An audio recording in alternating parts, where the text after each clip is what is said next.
Rhiannon Mascarelli, March 19th, 2026. My note page, backside, and I will get started. I'm going to discuss today hypopituitarism. This is a syndrome affecting the pituitary gland, which is often referred to as the master gland of the body. The pituitary gland secretes hormones that stimulate other glands to secrete their hormones, and the hormones are the chemical messengers of the body that help maintain homeostasis. So if there's deficiencies or variations in the hormone levels, this can affect the functionality of every organ system within the body. With hypopituitarism, insufficiency of pituitary hormones, symptoms reflect multiple hormone deficiencies all at once. So some clinical manifestations, or most common clinical manifestations, would be a general complaints of fatigue and weakness, weight changes, and cold intolerance. There's cardiovascular and metabolic manifestations such as hypotension, hypoglycemia, and dizziness. Neurological and mental manifestations, including like a brain fog, depression, and headaches. There are frequently reproductive manifestations as well, including decrease in libido, decrease or loss of pubic and axillary hair, infertility, and with women, they often experience amenorrhea. There are many syndromes or endocrine syndromes that present with similar clinical manifestations and exam findings. So the best way to differentiate is by doing lab studies. With hypopituitarism syndrome, you'll have multiple low hormone levels. So low TSH, low free T4, low ACTH, low cortisol. Also, you'll frequently find that there's low sodium and low glucose, and sometimes your patients will have high cholesterol. A similar clinical manifestation is hypothyroidism.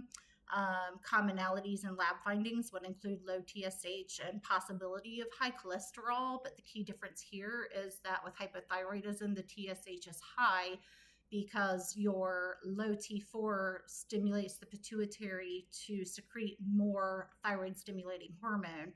But if you have hypopituitarism, that stimulation is not happening because the pituitary is having a problem. Another common one is Hashimoto's thyroiditis. Again, similarities, low free T4, high cholesterol.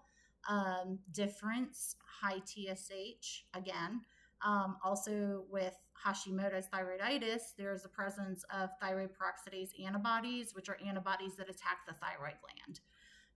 Another is Addison's disease. So with Addison's disease, you'll find low cortisol, low glucose, low sodium.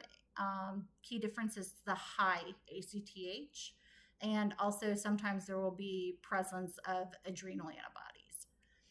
There are a few diseases that are part of hypopituitarism, can also be the cause of hypopituitarism. One is a pituitary adenoma. This is a benign tumor on the pituitary gland, which compresses pituitary tissues and leads to hormone deficiency. Key features with this one would be headaches, vision changes, and multiple hormone deficiencies. Another is Sheehan syndrome. This occurs when there's pituitary infarction, which is localized tissue death due to severe postpartum hemorrhage. The blood loss leads to decreased perfusion and the pituitary cells die off.